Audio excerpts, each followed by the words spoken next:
महाराष्ट्र साधु संत, महात्मा, समाज सुधारक, राष्ट्रभक्तों की ये पावन भूमि। शस्त्र और शास्त्रों में जिस राज्य ने श्रेष्ठता हासिल की, वीरता और कला की परिसीमा जिस राज्य ने प्राप्त की, वो है महाराष्ट्र।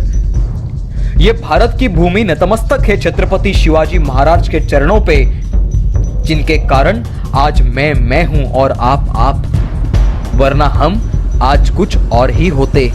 ये शुभ दिन शायद देख भी न पाते। महाराष्ट्र का आराध्य दैवत, भारत भू का सरताज छत्रपति शिवाजी महाराज, जिनका इतिहास समग्र जीवन जानने से पहले, उनके जन्म से पहले महाराष्ट्र एवं देश की सामाजिक तथा राजकीय स्थिति का चित्र हमें समझना होगा। किस तरह से यह देश टूट चुका था, स्वाभिमान खो चुका था, यह हमें जानना होगा। तभी उनके होने की महत्ता का हमें अंदाज आ सकता है। हमें महाराज के जन्म से 300 साल पीछे जाना होगा। उत्तर भारत अलाउद्दीन खिलजी पहले से ही तहस नहस कर चुका था। मृत्यु का तांडव यहां पहले ही शुरू हुआ था और वहां दक्षिण के राजा महाराजा शास्त्रों के ऊपर वाद विवाद करने में और तीर्थ यात्रा से पुण्य कमाने में व्यग्र थे। उनकी इस बेपरवाही का फल उन्हें जल्दी ही मिलने वाला था।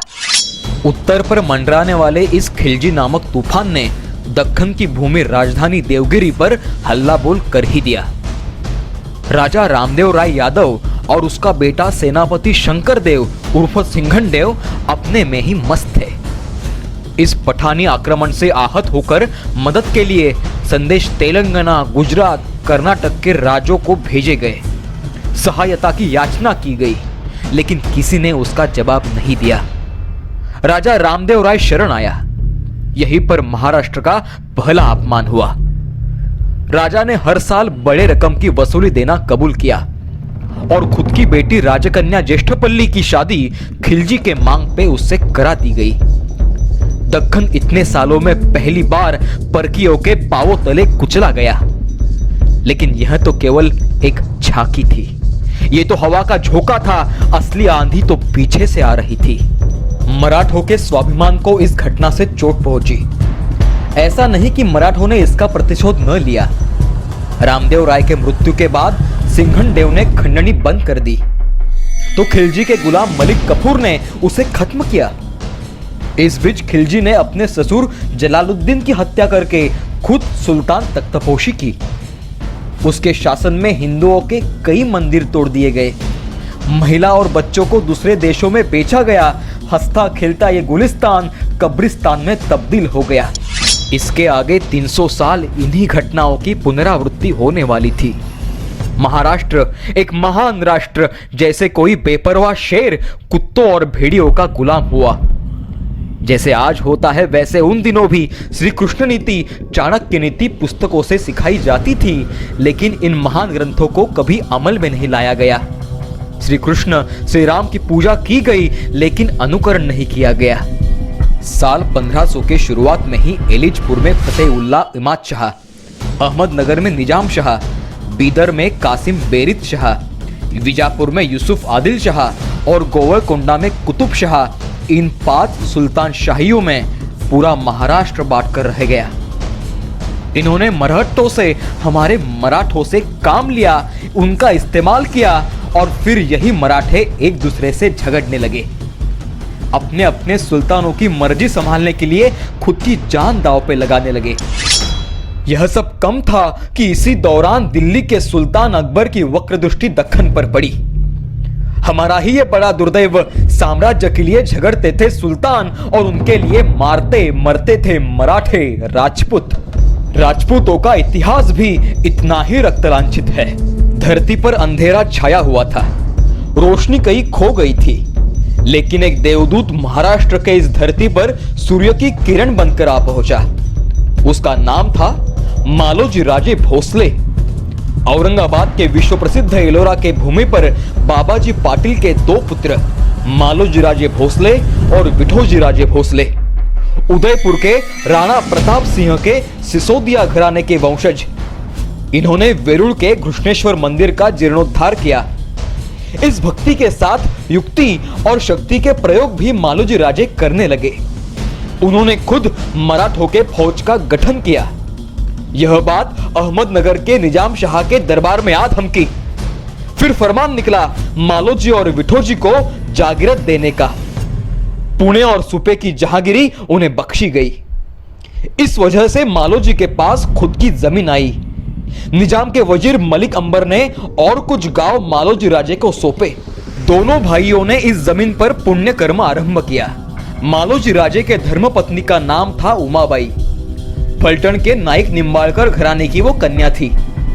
भगवान शिव की कड़ी आराधना और मन्नतों परिणाम स्वरूप श्री घृष्णेश्वर भगवान की कृपा से इन्हें पुत्र रत्न की प्राप्ति हुई। उसका नाम रखा गया शहाजी राजे भोसले। 2 वर्ष उपरांत शरीफजी राजे भोसले का जन्म हुआ। मालोजी राजे निजाम दरबार के नामचीन सरदार बन चुके थे। पुणे प्रांत की जनता को उन्होंने पुत्रवत प्रेम देकर संजोया। इसी दौरान निजाम शाह ने उन्हें युद्ध पर जाने का फरमान भेजा। मालोजी राजे क्षत्रिय धर्म का पालन कर हाथ में प्यारा धनुष्य उठाकर चल दिए, लेकिन दुर्भाग्य से वे अपने पत्नी और दोनों पुत्रों से मिलने वापस नहीं आए। ईस्वी सन 1605 के इंदापुर के लड़ाई में मालोजी राजे भोसले वीर गति को प्राप्त हुए। पति के चिता पर सती जाने वाली उमाबाई को विठोजी राजे ने बच्चों की दुहाई देकर रोका। भोसले घराना बहादुर है, काम का है, यह समझकर मलिक अंबर ने मालोजी की जहांगीरी 5 साल के शाहजी को सौंप दी। विठोजी राजे ने शाहजी की शादी बाल्यकाल में ही सिंदखेड़ के लखोजी राजे जाधव की कन्या जिजाऊ से करा दी। छोटी जिजाऊ भोसले घराने की बहू बनी। जिजाऊ की उम्र कम थी, इसीलिए उसे शादी के बाद कुछ वर्ष मायके रखा गया। लेकिन ससुराल आने के उपरांत यहाँ हिंदू देव देवताओं पर लोगों पर होने वाले अन्याय अत्याचार ने उसे बेचैन किया। कोई आदिल शाह, कोई निजाम शाह, कोई मुगलों के लिए लड़ रहा है, लेकिन इस सबके बीच मराठे ही मर रहे हैं, ये जानकर जिजाऊ दुखी हुई। इस सत्ता संघर्ष के चलते भोसले खानदान और जिजाऊ का मायका जादव खानदान के बीच किसी कारणों से दरार पैदा हुई। दोनों एक दूसरे के दुश्मन बन गए। लेकिन इस सब का असर शाहजी राजे ने जिजाऊ के साथ उनके रिश्ते पर न होने दिया। शाहजी राजे के मन में जिजाऊ के प्रति बहुत प्रेम था, आदर था। सन 1622 में उन्हें प्रथम पुत्र की प्राप्ति हुई। नामकरण हुआ संभाजी राजे भोसले। सन 1624 में एक और बेरहम युद्ध हुआ। उसमें जाधवराव खानदान मुगलों से मिल गया और शाहजी राजे, जो निजाम शाह के सरदार थे, उनके खिलाफ लड़ने लगा। यह लड़ाई अहमदनगर नजीक हुई और इसमें शाहजी राजे के सगे बंधु शरीफजी राजे वीरगति को प्राप्त हुए। भोसले खानदान पर इस घटना से बड़ा आघात हुआ।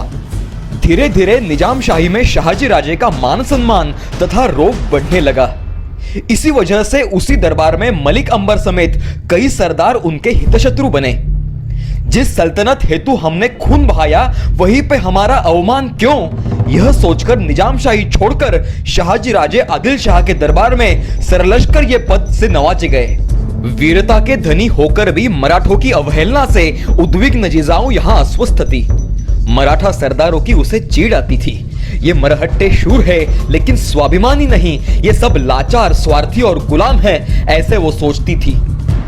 इस काल में जिजाबाई गर्भवती हुई। गर्भावस्था में उसे गढ़किलों पे टहलने की, शस्त्रास्त्र चलाने की, दान धर्म की इच्छा होने लगी। इस बीच शाहजी राजे ने सुल्तान शाही के खिलाफ विद्रोह किया और जनता पर हुए अन्याय को ललकारा। लेकिन आदिल शाह के मराठा सरदार रायराव ने ही इस विद्रोह को अपने बड़े फौज के बल पर कुचल दिया। गधे से हल चलाकर पुणे जागीर को तहस नहस कर दिया। पुणे जैसे सुंदर शहर को शमशान बना दिया। शाहजी राजे का सपना चूर चूर हुआ। जिजाऊ की सुरक्षा के हेतु उन्हें लेकर जुन्नर के शिवनेरी किले पर शाहजी राजे खुद आ पहुंचे।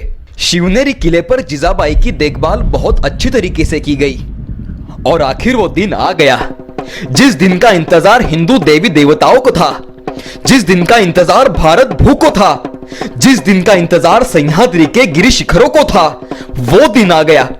शाहजी राजे और जिजाबाई साहेब आई साहेब को शिवनेरी किले पर पुत्र रत्न प्राप्त हुआ।